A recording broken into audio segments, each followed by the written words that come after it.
Shalom saudara-saudari, hari ini sahabat Raja Wali membawakan Anda satu berita yang istimewa yang saya ingin sampaikan kepada kita semua yang berjudul Misi Penyelamatan Allah. Ya, saya suka topik ini karena ini sesuai sekali dengan bulan yang hari ini, bulan ini yang kita raihkan ataupun bulan ini yang kita nanti-nantikan, yaitu perayaan Christmas kita, ya, bulan Desember ini. Karena itu saya ingin bercerita kepada kita tentang misi penyelamatan Allah.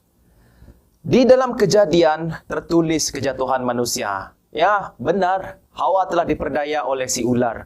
Namun karena ketidaktaatan Hawa, dia telah memakan buah yang terlarang, malah mengajak suaminya makan bersama, mengajak Adam makan bersama. Jadi mereka jatuh ke dalam dosa. Kita juga, manusia juga sering jatuh dalam dosa. Ya, dari mata turun ke hati. Dari keinginan mata yang salah turun ke hati, menjadi keinginan nafsu yang salah, saudara-saudari, maka lahirlah dosa. Begitulah terjadinya, begitulah permulaannya dosa. Firman Tuhan juga menegaskan bahwa upah dosa adalah maut, ya, yaitu akibat atau tindakan dari dosa adalah maut, yaitu maut yang kekal, maut yang abadi.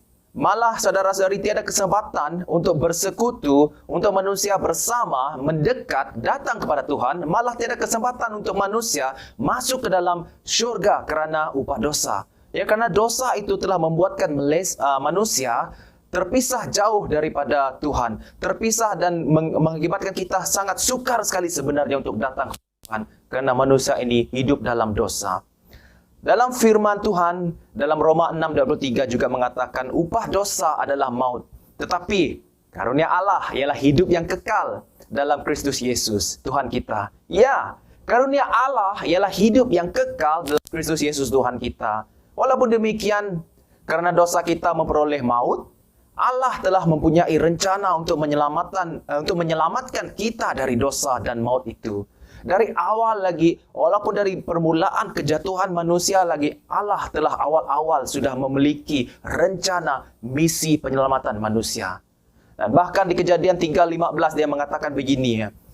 Ini dikatakan Tuhan, ini dikatakan Allah, yang tertulis dalam Kejadian 3:15 yang mengatakan, "Aku akan mengadakan permusuhan antara engkau dan perempuan ini." Ya, ini adalah dialog Tuhan Allah bersama dengan ular dan manusia yang pada ketika itu di Taman Eden.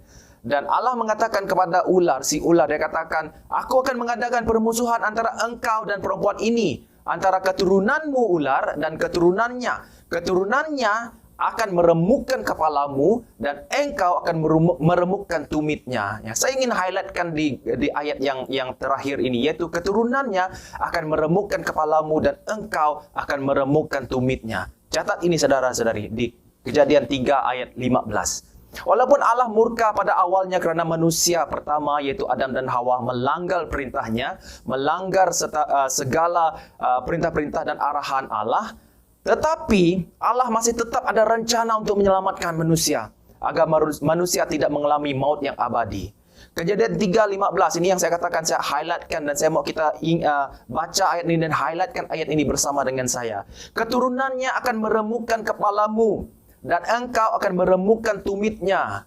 Keturunan yang dilahirkan Hawa nanti akan bermusuhan dengan keturunan ular. Bahkan keturunan Hawa yang akan meremukkan kepala ular. Bukan keturunan ular ya saudara-saudari, tetapi kepala ular. Ya, keturunan Hawa akan meremukkan kepala ular.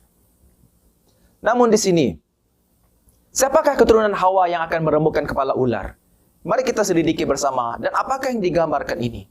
Ular di Taman Eden adalah yang licik, yang menipu, yang memutarbelitkan kebenaran, dan yang memujuk manusia untuk melanggar arahan Allah. Ya, kita baca itu dalam Kejadian 3. Dia jelas-jelas menceritakan begitu. Dan sekarang yang kita ketahui juga bertindak seperti ular hari ini, sekarang ini, ialah Eden. Di Taman Eden adalah iblis. Ya, sorry saudara-saudari. Yang bertindak seperti ular yang di Taman Eden adalah si iblis. Ya.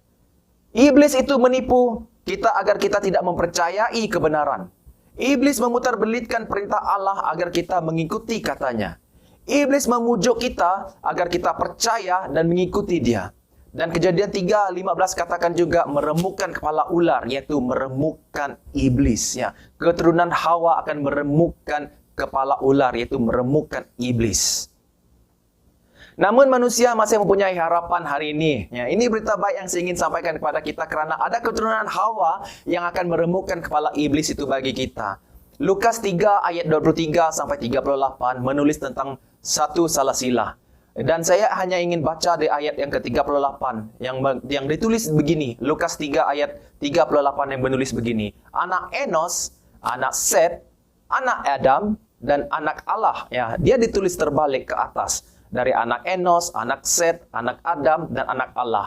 Tetapi saudara-saudari, kalau kita baca dia secara menurun, anak Allah, anak Adam, anak Set, anak Enos, dan sehingga ke ayat 23, itulah rahasia dia. Siapa keturunan Adam itu, siapa keturunan Hawa itu, ya.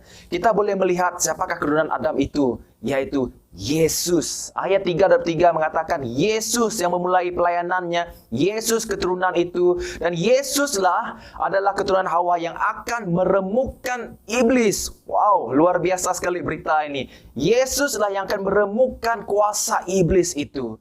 Di bulan di bulan Desember ini, yaitu lebih tepat lagi 25 Desember, kita orang-orang percaya, orang-orang Kristen amnya meraihkan hari Krismas sebagai memperingati kelahiran Yesus ke dunia.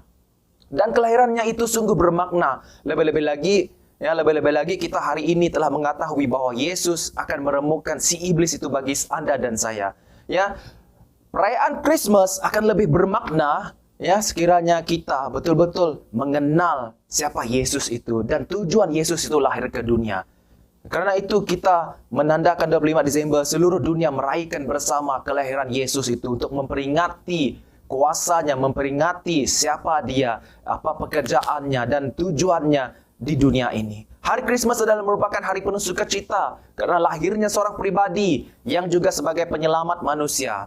Namun pada sebenarnya dan pada hakikatnya saudara-saudari, kelahiran Yesus ini tidak ada orang yang percaya. Ya, bahkan pada zaman dulu tidak ada orang yang percaya kelahiran Yesus ini. Adakah dia benar seorang raja? Kenapa mereka harus percaya kepada Yesus? Tidak ada seorang pun yang ingin mengakui Yesus yang lahir dari keluarga Yusuf, seorang tukang kayu. Ya, tidak ada seorang pun yang ingin mengakui, yang menerima kelahiran Yesus itu. Mereka beranggapan bahwa kalau penyelamat datang, ya, mereka beranggapan kalau ada penyelamat itu datang untuk menyelamatkan mereka nanti, dia penyelamat itu seharusnya datang sebagai seorang raja. Penyelamat itu datang dengan kekuatan tenteranya dan menang dalam peperangan. Dan ini yang mereka nanti-nantikan. Ini yang mereka tunggu-tunggukan sebenarnya. Namun kebenarannya adalah ini. Ya, penyelamat itu lahir. Yang kita raihkan bersama yaitu Yesus. Penyelamat yang akan menyelamatkan Anda dan saya daripada kuasa iblis. Yang akan meremukkan kepala ular. Akan meremukkan iblis itu bagi Anda dan saya.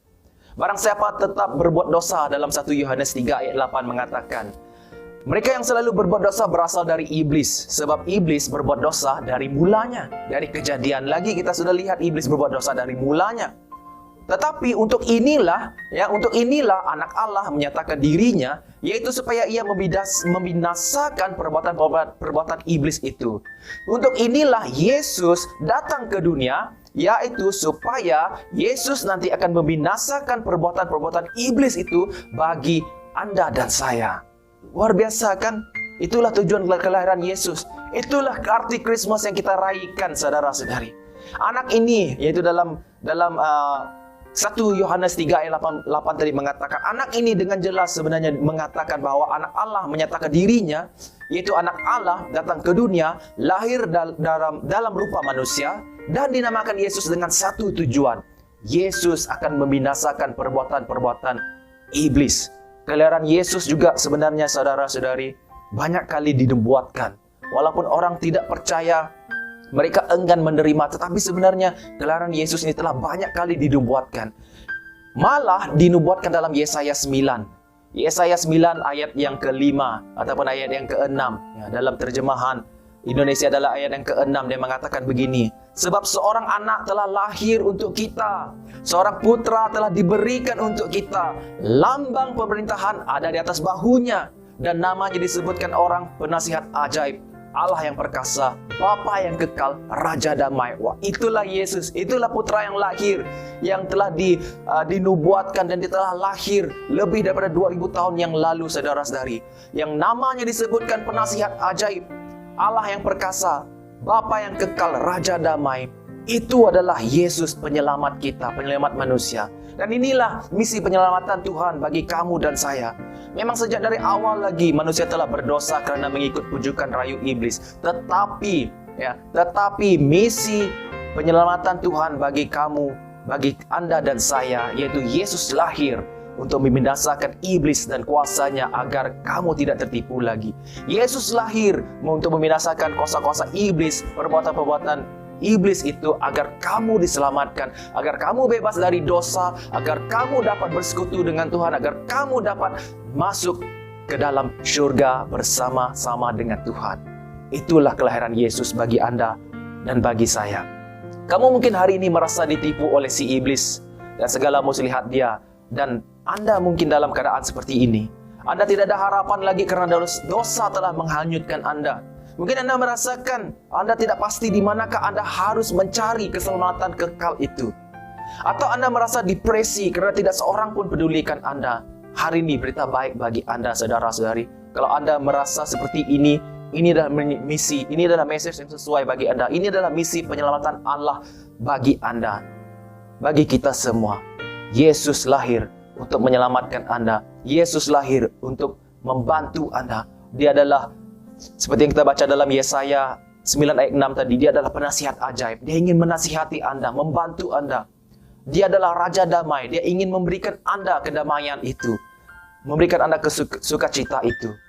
Hari ini saya ingin katakan sekali lagi, kelahiran Yesus sudah digenapi lebih 2000 tahun dahulu. Kelahiran yang sudah digenapi itu seperti yang ditulis oleh Yohanes, telah membinasakan perbuatan-perbuatan iblis. Kelahiran Yesus berarti Anda berhak menerima kehidupan kekal. Mari datang kepada Yesus.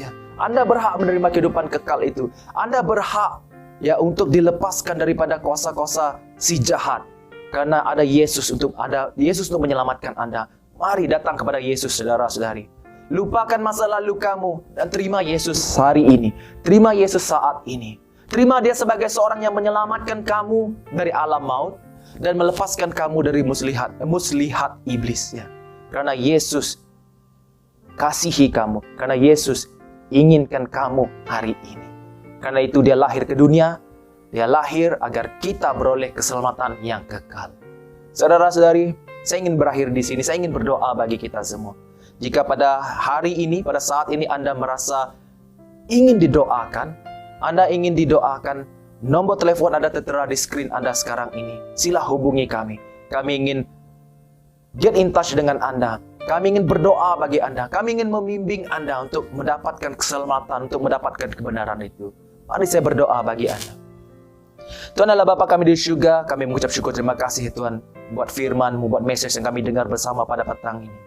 Pada hari ini Tuhan kami berdoa, biarlah kuasa-Mu itu Tuhan, biarlah keselamatan-Mu yang kami dengar itu Tuhan, agar kami terima ya Tuhan. Dan kami akan merasakan kebebasan yang sesungguhnya karena Engkau Yesus yang menyelamatkan kami. Karena kelahiran-Mu di dunia ini akan membebaskan kami, akan memulihkan keadaan kami, dan mengampuni kami, sehingga akan kami dapat datang kepada Engkau. Kami bebas dari dosa kami dapat bersekutu dengan Engkau Tuhan. Bahkan Tuhan, kami akan bertemu dengan Engkau muka dengan muka di surga nanti. Karena itulah tujuan kelahiran-Mu. Itulah message juga daripada misi penyelamatan-Mu bagi kami pada hari ini ya Tuhan. Ajar kami untuk menerima kebenaran-Mu. Biarlah Roh Kudus-Mu memimpin kami setiap hari Tuhan. Karena kami minta ini semua dan berdoa hanya di dalam nama Tuhan Yesus Kristus, Tuhan dan Juru Selamat kami. Amen. Dengan ini saudara-saudari, kami daripada sahabat Raja Wali ingin mengucapkan selamat hari Krismas, selamat hari Natal kepada Anda semua. Dan terus diberkati agar Anda akan terus menerima berkat-Nya di tahun yang akan datang. Terima kasih.